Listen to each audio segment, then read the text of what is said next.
जय श्री राम, जय बागेश्वर धाम, जय गुरु कृपा।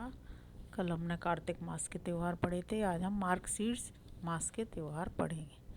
मेरे सतगुरु प्यारे दा दरबार बड़ा सोना है, इत्थे दर्शन होते हैं, दीदार बड़ा सोना है। जय श्री राम।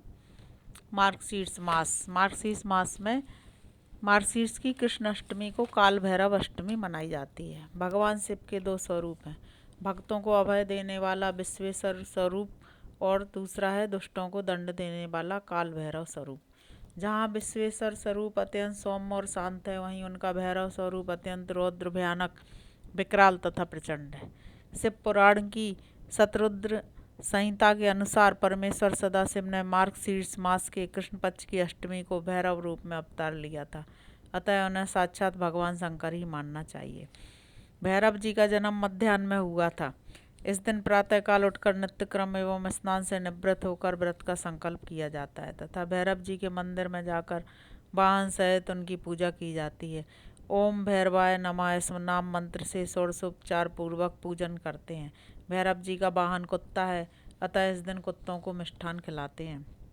इस दिन उपवास करके भगवान काल भैरव के समीप जागरण करने से मनुष्य सभी पापों से मुक्त हो जाता है। भैरव जी काशी के कोतवाल नगर रक्षक हैं। काला भैरव की पूजा का काशी नगरी में विशेष महत्व है। काशी में भैरव जी के अनेक मंदिर हैं, जैसे काल भैरव, बटुक भैरव, आनंद भैरव आदि। भैरव अष्टमी यदि मंगलवार या रविवार को पड़े तो उसका महत्व और अधिक बढ़ जाता है।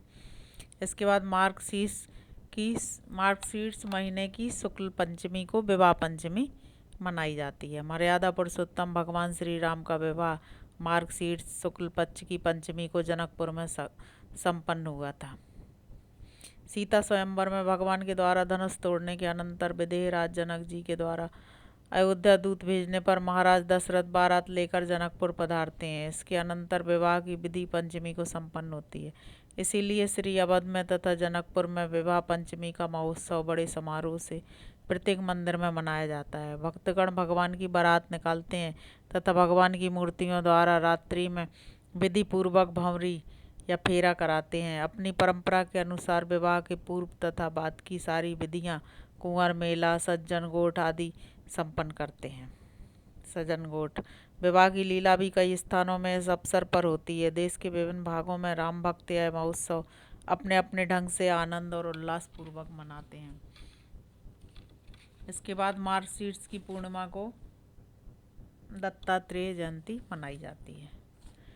महायोगीश्वर दत्तात्रेय जी भगवान विष्णु के अवतार हैं। इनका अवतरण मार्गशीर्ष की पूर्णिमा को प्रदोष काल में हुआ था, अतः इस दिन बड़े समारोह से दत्त जयंती का उत्सव मनाया जाता है। श्रीमद् भागवत में आया है कि पुत्र प्राप्ति की इच्छा से महर्षि अत्रि के तप करने पर दत्तो मयाहमिति यद भगवान स दत्तः, मैंने अपने आप को तुम्हें दे दिया। श्री विष्णु के ऐसा कहने से भगवान विष्णु ही अत्रि के पुत्र रूप में अवतरित हुए और दत्त कहलाए। अत्रि पुत्र होने से आत्रेय कहलाते हैं। दत्त और आत्रेय के संयोग से इनका दत्तात्रेय नाम प्रसिद्ध हो गया। इनकी माता का नाम अनसुईया है, जो सती शिरोमणि है तथा उनका पातिव्रत संसार में प्रसिद्ध है। एक बार की बात है, श्री लक्ष्मी जी, श्री सीता जी, सती जी और श्री सरस्वती देवी, लक्ष्मी जी, सती जी और श्री सरस्वती देवी को अपने पातिव्रत पर अत्यंत गर्व हो गया। भगवान को अपने भक्त का अपमान सहन नहीं होता, तब उन्होंने एक अद्भुत लीला करने की सोची। भक्त वत्सल भगवान ने देव ऋषि नारद के मन में प्रेरणा उत्पन्न की। नारद जी घूमते घूमते देवलोक पहुँचे और तीनों देवियों के पास बारी बारी जाकर कहा, अत्रि पत्नी अनसुईया के समक्ष आपका सतीत्व नगण्य है। तीनों देवियों ने अपने स्वामियों विष्णु, महेश और ब्रह्मा से देवऋषि नारद जी की यह बात बताई और उनसे अनसुईया के पातिव्रत की परीक्षा करने को कहा। देवताओं ने बहुत समझाया, परंतु उन देवियों के हट के सामने उनकी एक न चली। अंततः साधु वेश बनाकर वे तीनों देव अत्रि मुनि के आश्रम में पहुँचे। महर्षि अत्रि उस समय आश्रम में नहीं थे। अतिथियों को आया देख देवी अनसुईया ने उन्हें प्रणाम कर अर्ध फल मूल आदि अर्पित किए, किंतु वे बोले, हम लोग तब तक आतिथ्य स्वीकार न करेंगे जब तक आप निर्वस्त्र हो हमारे समक्ष नहीं आएंगी। यह बात सुनकर प्रथम तो देवी अनसुईया अवाक रह गईं, किंतु आतिथ्य धर्म की महिमा का लोप न हो जाए, इस दृष्टि से उन्होंने नारायण का ध्यान किया, अपने पतिदेव का स्मरण किया और इसे भगवान की लीला समझकर वे बोलीं, यदि मेरा पातिव्रत धर्म सत्य है तो ये तीनों साधु 6-6 मास के शिशु हो जाएं। इतना कहना ही था कि तीनों देव 6 मास के शिशु हो रुदन करने लगे। तब माता ने उन्हें गोद में लेकर स्तनपान कराया, फिर पालने में झुलाने लगी। ऐसे ही कुछ समय व्यतीत हो गया। इधर देवलोक में जब तीनों देव वापस न आए तो तीनों देवियां अत्यंत व्याकुल हो गईं। फलतः नारद जी आए और उन्होंने संपूर्ण हाल कह सुनाया। तीनों देवियां अनसुईया के पास आईं और उन्होंने उनसे क्षमा मांगी। देवी अनसुईया ने अपने पातिव्रत से तीनों देवों को पूर्व रूप में कर दिया। इस प्रकार प्रसन्न हो तीनों देवों ने अनसुईया से वर मांगने को कहा तो देवी बोली, आप तीनों देव मुझे पत्र रूप में प्राप्त हों। तथास्तु कहकर तीनों देव और देवियां अपने अपने लोक को चले गए। कालांतर में यही तीनों देव अनसुईया के गर्भ से प्रकट हुए। ब्रह्मा के अंश से चंद्रमा, शंकर के अंश से दुर्वासा तथा विष्णु के अंश से दत्तात्रेय जी का जन्म हुआ। इस प्रकार अत्रि तथा अनसुईया के पुत्र रूप में श्री दत्तात्रेय जी श्री विष्णु भगवान के ही अवतार हैं और इन्हीं के आविर्भाव की तिथि श्री दत्तात्रेय जयंती कहलाती है। भगवान दत्तात्रेय कृपा की मूर्ति कहे जाते हैं। परम भक्त वत्सल दत्तात्रेय जी भक्त के स्मरण करते ही उसके पास पहुंच जाते हैं, इसलिए इन्हें स्मृतिगामी तथा स्मृति मात्रानुगंता कहा गया है। ये श्री विद्या के परम आचार्य हैं। श्रीमद् भागवत आदि में आया है कि इन्होंने 24 गुरुओं से शिक्षा पाई थी। भगवान दत्त जी के नाम पर दत्त संप्रदाय दक्षिण भारत में विशेष प्रसिद्ध है। गिरनार क्षेत्र श्री दत्तात्रेय जी का सिद्धपीठ है। इनकी गुरु चरण पादुकाएं वाराणसी तथा आबू पर्वत आदि कई स्थानों पर हैं। दक्षिण भारत में इनके अनेक मंदिर हैं। वहाँ दत्त जयंती के दिन इनकी विशेष आराधना पूजा के साथ महोत्सव संपन्न होता है। इस दिन भगवान दत्तात्रेय के उद्देश्य से व्रत करने एवं उनके मंदिर में जाकर दर्शन पूजन करने का विशेष महत्व है। इसी तरह मार्गशीर्ष माह में ही शुक्ल एकादशी पर गीता जयंती मनाई जाती है। विश्व के किसी भी धर्म या संप्रदाय के किसी भी ग्रंथ का जन्मदिन नहीं मनाया जाता। जयंती मनाई जाती है तो केवल श्रीमद् भगवत गीता की, क्योंकि अन्य ग्रंथ किसी मनुष्य द्वारा लिखे या संकलित किए गए हैं, जबकि गीता का जन्म स्वयं श्री भगवान के श्रीमुख से हुआ। श्री गीता जी का जन्म धर्म क्षेत्र कुरुक्षेत्र में श्री भगवान के विभूति स्वरूप मार्गशीर्ष मास में उनकी प्रिय तिथि शुक्ल पक्ष की एकादशी को हुआ था। यह तिथि मोक्षदा एकादशी के नाम से विख्यात है। गीता एक सार्वभौम ग्रंथ है। यह किसी देश, काल, धर्म, संप्रदाय या जाति विशेष के लिए नहीं, अपितु संपूर्ण मानव जाति के लिए है। इसे स्वयं श्री भगवान ने अर्जुन को निमित्त बनाकर कहा है। इसलिए इस ग्रंथ में कहीं भी श्री कृष्णोवाच शब्द नहीं आया, बल्कि श्री भगवानुवाच का प्रयोग किया गया है। जिस प्रकार गाय के दूध को बछड़े के बाद सभी धर्म संप्रदाय के लोग पान करते हैं, उसी प्रकार यह गीता ग्रंथ भी सबके लिए जीवन पाथेय स्वरूप है। सभी उपनिषदों का सार ही गो स्वरूप गीता माता है। इसे दोहने वाले गोपाल श्री कृष्ण है। अर्जुन रूपी बछड़े के पीने से निकलने वाला महान अमृत सदृश दूध ही गीतामृत है।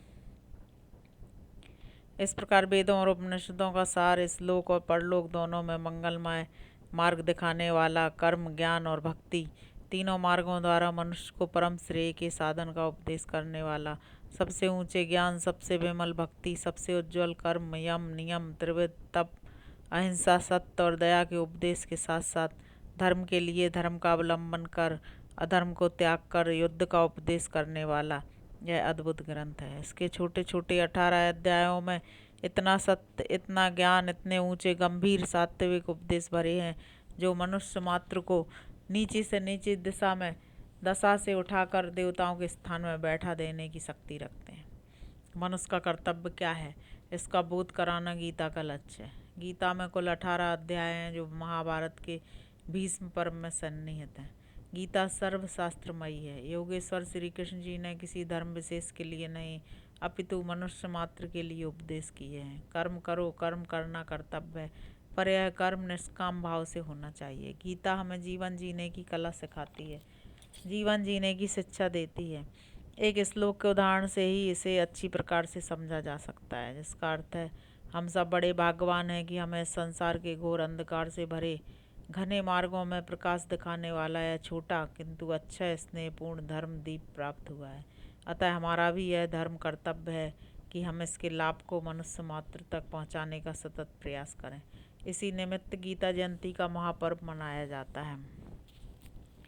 इसके बाद मार्गशीर्ष के बाद है पौष मास। पौष मास का महत्व तथा व्रत विधान। पौष मास में धनु की संक्रांति होती है, अतः इस मास में भगवत पूजन का विशेष महत्व है। दक्षिण भारत के मंदिरों में धनुर्मास का उत्सव मनाया जाता है। पौष कृष्ण अष्टमी को श्राद्ध करके ब्राह्मण भोजन कराने से उत्तम फल मिलता है। इसके बाद पौष कृष्ण एकादशी को उपवास पूर्वक भगवान का पूजन करना चाहिए। यह सफला एकादशी कहलाती है। इस व्रत को करने से सभी कार्य सफल हो जाते हैं।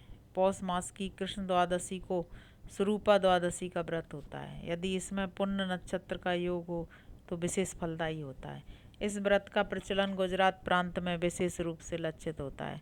सौंदर्य, सुख, संतान और सौभाग्य प्राप्ति के लिए इसका अनुष्ठान किया जाता है। विष्णु धर्मोत्तर पुराण में आया है कि पौष शुक्ल द्वितीया को आरोग्य प्राप्ति के लिए आरोग्य व्रत भी किया जाता है। इस दिन गो श्रृंगोदक गायों के सींगों को धोकर लिए हुए जल से स्नान करके सफ़ेद वस्त्र धारण कर सूर्यास्त के बाद बालेंदु द्वितीया के चंद्रमा का गंध आदि से पूजन किया जाता है। जब तक चंद्रमा अस्त ना हो तब तक गुड़, दही, खीर और लवण से ब्राह्मणों को संतुष्ट कर केवल गोरस छाछ पीकर जमीन पर शयन किया जाता है। इस प्रकार प्रत्येक शुक्ल पक्ष की द्वितीया को 1 वर्ष तक चंद्र पूजन करके 12वें महीने मार्गशीर्ष में इच्छू रस से भरा घड़ा, सोना और वस्त्र ब्राह्मण को देकर उन्हें भोजन कराने से रोगों की निवृत्ति और आरोग्यता की प्राप्ति होती है। पौष की शुक्ल सप्तमी को मार्तंड सप्तमी कहते हैं। इस दिन भगवान सूर्य के उद्देश्य से हवन करने, गोदान करने से वर्ष पर्यंत उत्तम फल प्राप्त होता है। पौष शुक्ल एकादशी पुत्रदा नाम से प्रसिद्ध है। इस दिन उपवास से सुलक्षण पुत्र की प्राप्ति होती है। भद्रावती नगरी के राजा वसुकेतु ने इस व्रत के अनुष्ठान से सर्वगुण संपन्न पुत्र प्राप्त किया था। पौष शुक्ल त्रयोदशी को भगवान के पूजन तथा घृत दान का विशेष महत्व है। और माघ मास के स्नान का प्रारंभ पौष की पूर्णिमा से ही होता है। इस दिन प्रातःकाल स्नान आदि से निवृत्त होकर मधुसूदन भगवान को स्नान कराया जाता है। सुंदर वस्त्रों से सुसज्जित किया जाता है। उन्हें मुकुट, कुंडल, किरीट, तिलक, हार तथा पुष्पमाला आदि धारण कराए जाते हैं। फिर धूप, दीप, नैवेद्य निवेदित कर आरती उतारी जाती है। पूजन के अनंतर ब्राह्मण भोजन तथा दक्षिणा दान का विधान है। केवल इस एक दिन का ही स्नान सभी वैभव तथा दिव्य लोक की प्राप्ति कराने वाला कहा गया है। पौष मास के रविवार को व्रत करके भगवान सूर्य के निमित्त अर्घदान दिया जाता है तथा एक समय नमक रहित भोजन किया जाता है। इसके बाद पौष मास के बाद आता है माघ का महीना, माघ मास। भारतीय संवत्सर का 11वां चांद्रमास और 10वां सौर मास माघ कहलाता है।